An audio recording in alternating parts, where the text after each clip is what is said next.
Government कुल तिजारा के YouTube channel में आप सभी का इस्तकबाल है।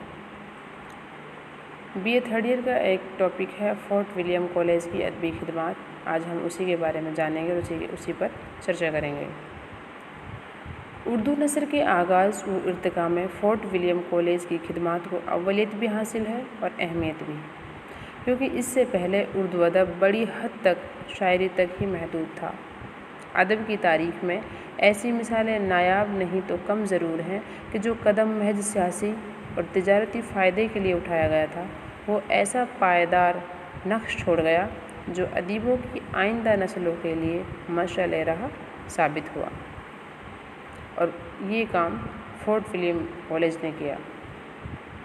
तो अब हम जानते हैं कि फोर्ट विलियम जो कॉलेज है उसका जो क़याम करने का जो मकसद था वो क्या था।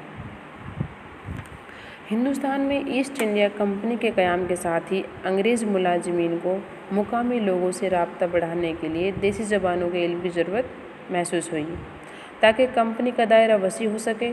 और उस वक्त उर्दू ज़बान ही पूरे हिंदुस्तान में आम बोलचाल की ज़बान थी। इसीलिए इस ज़बान को अंग्रेज़ों ने सीखने की कोशिश की, हालांकि वो इतना ज़्यादा नहीं सीख पाए। तो उन्होंने क्या किया कि कलकत्ते में ईस्ट इंडिया कंपनी की सरपरस्ती में 1800 ईस्वी में फोर्ट विलियम कॉलेज कायम कर दिया। कॉलेज के क़याम का मकसद यही था कि अंग्रेज़ अफसरों को हिंदुस्तानी माशरत और देसी ज़बानों से इस हद तक वाकिफ़ करा दिया जाए कि कंपनी को अपना काम करने में किसी तरह की कोई दिक्कत महसूस ना हो। और ये कॉलेज यानी फोर्ट विलियम कॉलेज 19वीं सदी का बेहतरीन नमूना है, और ख़ासकर उर्दू अदब के लिए यानी उर्दू नस्र के लिए। तो फोर्ट विलियम कॉलेज की खिदमत के बारे में जब हम जानेंगे तो सबसे पहले हम यही जानेंगे कि फोर्ट विलियम कॉलेज के जो मुसन्निफ़ीन हैं उन्होंने क्या क्या खिदमत दी। डॉक्टर जॉन गिलक्रिस्ट ने मुल्क के गोशे गोशे यानी कोने कोने से इंसाफ परदाजों को इकट्ठा किया और इस कॉलेज में मुलाजिम रखा और उनसे ऐसी किताबें लिखवाई जो आम फहम और दिलचस्प थी। 1802 तक हिंदुस्तानी शोबे के अमले की तादाद 48 हो गई। कॉलेज के अदीबों से तालीमी, अखलाकी, इस्लाही, तारीख़ी हर मौजू पर किताबें लिखवाई।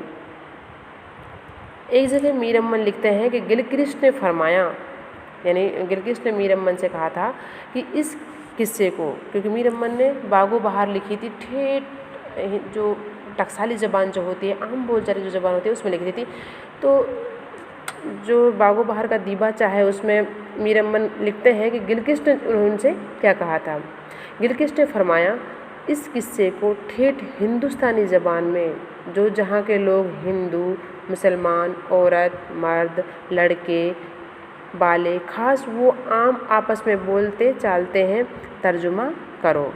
यानी इस बात से ये साबित होता है कि गिलक्रिस्ट जो थे शोबाए हिंदुस्तानी, यानी उस वक्त जो उर्दू ज़बान थी उसको हिंदुस्तानी नाम से पुकारते थे, यानी उर्दू डिपार्टमेंट जो था, उर्दू जो विभाग था उसके वो सरबराह थे। तो उन्होंने ये उनको हुक्म दिया मीर अमन को कि जब वो बागो बहार लिख रहे थे तो ऐसी ज़बान में लिखो बिल्कुल आम बोल चाल की ज़बान हो। तो इसी वजह से उर्दू नस्र में एक अहम दाग बेल डली आम बोलचाल की ज़बान की। तो जब हम फोर्ट विलियम कॉलेज के अदबी खिदमत के बारे में जानेंगे तो एक एक करके हम जो मुसन्निफ़ीन हैं इस कॉलेज के उनके बारे में जानेंगे। तो सबसे पहला जो नाम है डॉक्टर जॉन गिलक्रिस्ट का। गिलक्रिस्ट कॉलेज के हिंदुस्तानी शोबे के सदर थे और इसके अलावा एक अहम मुसन्निफ़ भी थे। इनका पूरा नाम जॉन बॉर्थ गिलक्रिस्ट था, जो स्कॉटलैंड में पैदा हुए थे और वफ़ात इनकी पेरिस में हुई थी। जब ये ईस्ट इंडिया कंपनी में मुलाजिमीन में थे तो इनको उसी वक्त से उर्दू ज़बान सीखने का बहुत शौक़ था। तो इसीलिए इन्होंने इस रास्ते में वो काम किया जो उर्दू अदब के लिए कोई ना कर सका। गिलक्रिस्ट कई किताबों के मुअल्लिफ़ भी हैं। इनमें से हिंदुस्तानी लुगत, اور ہندوستانی گرامر نے بہت شہرت پائی۔ ان کی سربراہی میں کالج کا ہندوستانی شعبہ بہت ترقی کرتا، بہت سی کتابیں لکھی جاتی، وہ خود بھی تصنیف و تالیف کے کام میں مشغول رہتے، مگر کمپنی کے جو ڈائریکٹرز تھے اس نے کالج کی مخالفت کی وجہ سے ان کو ہٹا دیا، یعنی 1804 میں انہوں نے کالج سے استعفیٰ دے دیا۔ اس کے بعد اور بھی صدر رہے تھے، ان کے وقت میں بھی کام ہوا تھا، لیکن جو جان گلکرسٹ کے وقت میں ہوا وہ اتنا زیادہ کام فورٹ ولیم کالج میں نہ ہو سکا۔ اب دوسرے جو مصنف ہیں وہ ہیں میر امن۔ میر امن فورٹ ولیم کالج کے سب سے مشہور صاحب قلم ہیں۔ انہوں نے باغ و بہار کے نام سے قصہ چار درویش اور گنج خوبی کے نام سے اخلاق محسنی کا ترجمہ کیا تھا۔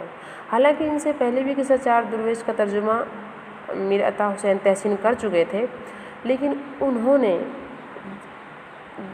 نے جس زبان میں باغ و بہار لکھی تھی، یعنی قصہ چار درویش کا ترجمہ کیا تھا، وہ میر عطا حسین تحسین نہ کر سکے۔ باغ و بہار اردو داستان میں سب سے مقبول داستان ہے۔ اس کی زبان دہلی کی ٹکسالی زبان ہے۔ داستانوں میں جو اہمیت باغ و بہار کو حاصل ہے وہ کسی اور داستان کو نہیں ملی۔ باغ و بہار کی مقبولیت کا راز اس کے دلکش اسلوب بیان میں ہے۔ ان خوبیوں نے باغ و بہار سدا بہار بنا دیا۔ اگلے جو مصنف ہیں وہ ہیں سید حیدر بخش حیدری۔ فورٹ ولیم کالج کے جو مصنفین ہیں ان سب میں سب سے زیادہ کتابیں حیدر بخش حیدری نے لکھی ہیں۔ ان کی کتابوں میں قصہ مہر و ماہ، قصہ لیلا مجنوں اور امیر خسرو کی جو مثنویاں ہیں ان کے جو قصے ہیں انہوں نے نثر میں پیش کیے ہیں۔ ان کے علاوہ گلشن ہند، طوطا کہانی، آرائش محفل، گل معرفت، لیکن سب سے زیادہ جو مقبول ان کی تصانیفوں میں ہیں وہ ہے آرائش محفل، کیونکہ اس میں حاتم طائی کے ساتھ خیالی سفروں کی کہانی بڑے دلچسپ طریقے سے لکھی گئی ہے، اور جو گل معرفت ہے وہ وہی ہے جو فضلی کی کربل کتھا ہے۔ ان کے بعد میر شیر علی افسوس نے سعدی کی گلستان کا ترجمہ باغ اردو کے نام سے کیا، جو اس زمانے میں کافی مقبول ہوا۔ مرزا کاظم علی جوان کا کالج کے اہم مصنفین میں شمار ہوتا ہے۔ انہوں نے للو لال جی کے تعاون سے ڈرامہ شکنتلا کو اردو میں منتقل کیا، اور جو کافی مقبول بھی ہوا۔ ان کے علاوہ بھی بہت سارے مصنفین ہیں جنہوں نے فورٹ ولیم کالج میں ادبی خدمات دی۔ کالج کے دیگر مصنفین میں میر بہادر علی حسینی، اس کے علاوہ میر شیر علی افسوس، مرزا کاظم علی جوان، نہال چند لاہوری، جنہوں نے گلکرسٹ کے کہنے پر گل بقاولی کی مشہور کہانی کا فارسی سے اردو میں ترجمہ کیا۔ یہ کہانی ہندوستان کی لوک کتھاؤں میں بڑی شہرت رکھتی تھی، جسے عزت اللہ بنگالی نے فارسی میں لکھا تھا۔ نہال چند نے اسے آسان، صحیح اور شیریں اردو میں لکھ کر اس کا نام مذہب عشق رکھا۔ یہ وہی کہانی ہے جس کو پنڈت دیا شنکر نسیم نے 1838 میں اپنی مشہور مثنوی گلزار نسیم کی شکل میں پیش کیا۔ مظہر علی خاں ولا، مرزا علی لطف، خلیل خاں اشک، مولوی اکرام علی، بینی نارائن جہاں، للو لال جی، مولوی امانت اللہ شیدا، مرزا جانتیش، حمید الدین بہاری وغیرہ، یہ سبھی مصنفین تھے جنہوں نے فورٹ ولیم کالج میں اپنی خدمات دی۔ فورٹ ولیم کالج غیر ملکوں کا پہلا کالج تھا جس نے ہندوستانی زبان کی تعلیم، ترقی و اشاعت کی طرف توجہ کی۔ اس کالج کے انشاء پردازوں نے ایسی کتابیں لکھی جو عام فہم، دلچسپ تھی۔ اس میں قصہ گوئی کے ساتھ اخلاقی، تاریخی، سوانح نگاری، لغت، ہر موضوع پر کتابیں لکھی گئی۔